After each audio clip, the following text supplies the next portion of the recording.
when you campaign pledging to drain the swamp and then you arrive at the swamp, how can you work with the swamp? And I don't mean you, of course, but I mean well, that's generic. all right. You can.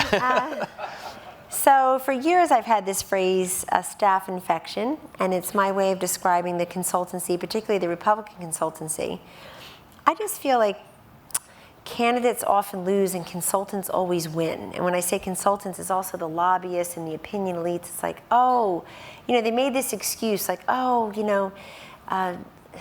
Bob Dole, he just seemed too old, and Mitt Romney, he seemed too stiff, and John McCain, people thought he was, couldn't do it. And it's like, guys, the other thing all three of them had in common was you, and please don't come back a fourth time.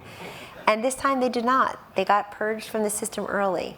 And I think that the public, the voters, particularly in the primary electorate, the Republican primary electorate, Jerry, were rebelling against, again, the them, not the us. There's a lot more of us, if you will, than them. And I can't tell you how much credibility and legitimacy Donald J. Trump has to come and say he's going to drain the swamp. A, he's not part of the swamp, but B, no one got rich off of his campaign, trust me. No one got rich off of his campaign, which I think is very fitting for who he is. The article's out today that he won having spent probably even less than half than Hillary Clinton spent. And if you are surrounding yourself with a small core team, I think Brooklyn had 7 or 8 times our staff, a lot more, double plus our money.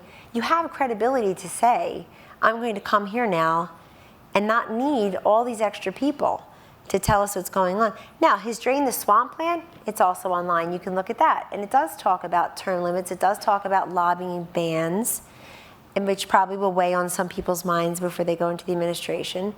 But people in this country are very wise. My job for years has been, how's it playing in Peoria? I get on the airplane and I go see how it's playing in Peoria as a pollster and a focus group moderator. And for years, people have said, do we really need 5 people to do one job?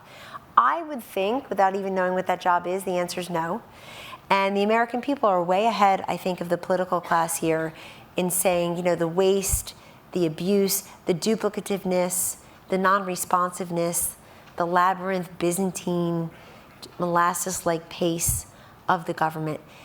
That could be turned around. But I think the swamp, you can drain the swamp and still have an effective government that works.